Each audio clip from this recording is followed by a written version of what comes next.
तो आज का हमारा टॉपिक है function of complex variable. Complex variable variable आप सारे लोग जानते हैं, जिनकी वैल्यू हर क्वेश्चंस में अलग अलग हो, हर टॉपिक्स में अलग अलग हो, वेरिएबल कहलाते हैं। कॉम्प्लेक्स मतलब इमेजिनरी, इमेजिनरी कॉम्प्लेक्स वेरिएबल मतलब इमेजिनरी वेरिएबल्स आपने पहले पढ़ रखे हैं। कॉम्प्लेक्स नंबर्स 12th में आपने कॉम्प्लेक्स नंबर पढ़े थे। इन कॉम्प्लेक्स वेरिएबल के फंक्शन को अब हम लोग पढ़ेंगे और कोशिश करते हैं कि कितने अच्छे से समझ में आ जाए।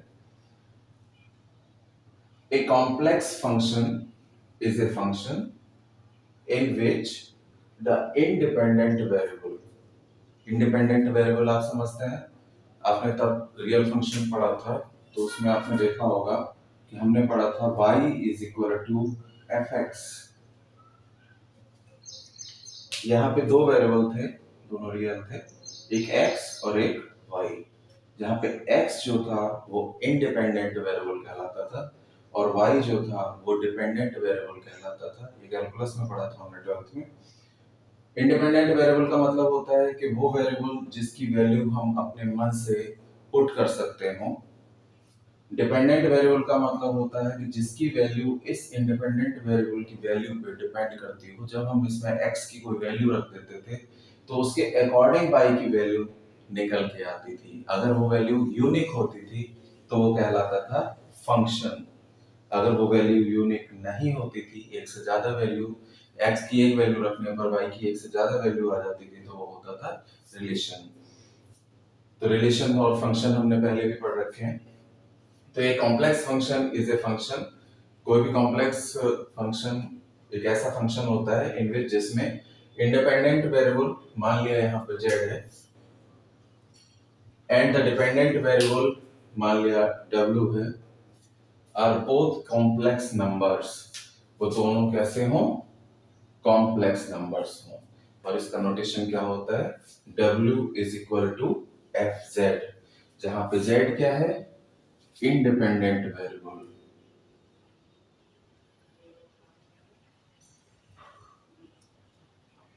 इंडिपेंडेंट वेरिएबल का मतलब आपको पता चल ही गया कि z की हम कोई भी वैल्यू अपनी तरफ से यहाँ पुट कर दें तो उसके अकॉर्डिंग w की एक यूनिक वैल्यू निकल के आएगी। वो वैल्यू इस वैल्यू पर डिपेंड करती होगी, वो w की वैल्यू इस z की वैल्यू पर डिपेंड करेगी, इसलिए w को बोलते हैं हम डिपेंडेंट वेरिएबल। तो the relation between the independent variable and the dependent variable, जिसमें किसी एक इंडिपेंडेंट वेरिएबल की किसी यूनिक वैल्यू को पुट कर देने पर डिपेंडेंट वेरिएबल की कोई यूनिक वैल्यू ही निकल कर आए तो वो कहलाता है फंक्शन। और वो फंक्शन अगर इंडिपेंडेंट वेरिएबल और डिपेंडेंट वेरिएबल दोनों ही कॉम्प्लेक्स फंक्शन, कॉम्प्लेक्स नंबर्स हों तो ये फंक्शन कहलाता है कॉम्प्लेक्स फंक्शन। इसको डिनोट करते हैं u प्लस आई वी से, जहां पर u और v दोनों ही x और y के फंक्शंस होते हैं। u is equal to uxy, मतलब u is the function of xy and v is equal to vxy, v is also the function of xy, जहां पे x और y दोनों ही रियल नंबर्स हैं। एक बार फिर से देख लेते हैं। A complex function is a function in which the independent variable z and the dependent variable w are both complex numbers।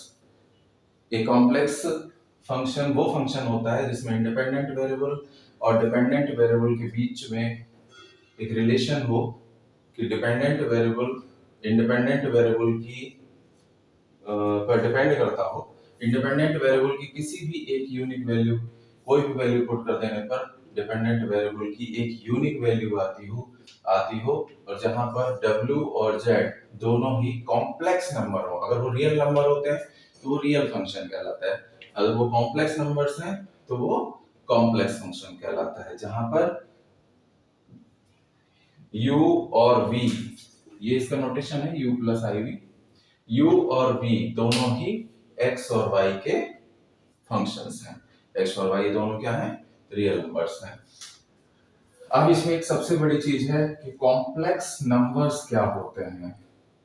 ये आपने 12th में पढ़ रखे हैं, फिर भी मैं थोड़ा सा आपको आइडिया दे देता हूँ। कॉम्प्लेक्स नंबर्स क्या होते हैं? आपने देखिए क्वाड्रेटिक इक्वेशंस पढ़ी थी, जिसमें आपने पढ़ा था ax square plus bx plus c is equal to 0। ये एक जनरल क्वाड्रेटिक इक्वेशन है जिसमें x की वैल्यू हम निकालते थे। x की दो वैल्यूज आती थी, क्वाड्रेटिक इक्वेशन है तो दो ही आएंगी। x की जब हम वैल्यू निकालते थे तो उससे पहले हम ये चेक करते थे कि x की वैल्यू या तो 0 से बड़ी आती थी, या तो 0 से बड़ी होगी पॉजिटिव, या फिर वो 0 के बराबर होगी, और या फिर वो 0 से कम होगी नेगेटिव। तो तीन कंडीशन थी। वो कैसे पता करते थे? हम डिस्क्रिमिनेंट से पता करते थे, बी स्क्वायर माइनस 4ac निकाल लेते थे। अगर ये 0 से बड़ा है तो x की वैल्यू रियल होती थी। अगर ये 0 से के बराबर है तो दोनों रूट्स उसके इक्वल होते थे, ध्यान होगा। और अगर ये 0 से छोटा है तो ये इमेजिनरी रूट होते थे, इमेजिनरी रूट्स। यही इमेजिनरी रूट्स जो होते थे वो नेगेटिव रूट्स होते थे। नेगेटिव रूट्स का जो स्क्वायर होता था वो मतलब किसी भी रूट का स्क्वायर अगर हम करें तो वो पॉजिटिव ही आता है, बट कोई भी ऐसा नंबर नहीं होता था, उस समय हमने नहीं पढ़ा था, जिसका स्क्वायर करने पर निगेटिव आए। फिर हमें बताया गया था आई स्क्वायर इज इक्वल टू -1, मतलब ये आई जो है इसका स्क्वायर करने पर एक निगेटिव वैल्यू आ रही है। ये आई जो था वो हमने पढ़ा था x प्लस आई वाई में। x प्लस आई वाई का कॉन्सेप्ट यहीं से आया था। x प्लस आई वाई, जहाँ पे x जो था वो भी रियल था और y जो था वो भी रियल था, और ये पूरा का पूरा x प्लस आई वाई ये एक इमेजिनरी नंबर था जिसको हम बोलते थे कॉम्प्लेक्स नंबर। इसको क्या बोलते थे? Complex number. इस कॉम्प्लेक्स नंबर का मैग्नीट्यूड जो होता था वो होता था x square plus y square. ये सब चीजें आपको पता है, मैं सिर्फ आपको रिमाइंड करा रहा हूं।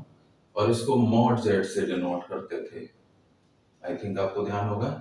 तो कॉम्प्लेक्स नंबर वो नंबर कहलाता था जो x प्लस आई वाई की फॉर्म में होता था या a प्लस आई बी की फॉर्म में होता था, जहाँ पे i एक इमेजिनरी नंबर था, आई स्क्वायर की वैल्यू -1 को डिनोट करती थी। ये वही कॉम्प्लेक्स नंबर है। तो वो फंक्शन कॉम्प्लेक्स फंक्शन कहलाता है जिसमें दो वेरिएबल ले लें हम, एक डिपेंडेंट वेरिएबल और एक इंडिपेंडेंट वेरिएबल, दोनों ही वेरिएबल जो हो वो कॉम्प्लेक्स नंबर्स हो तो वो कहलाएगा कॉम्प्लेक्स फंक्शन। आई थिंक आपको ये बात समझ में आ गई होगी। इसी में अब धीरे धीरे बहुत सारी चीजें हैं, पहले ये समझना बहुत जरूरी था। ये बेसिक कॉन्सेप्ट है कॉम्प्लेक्स वेरिएबल के फंक्शन का।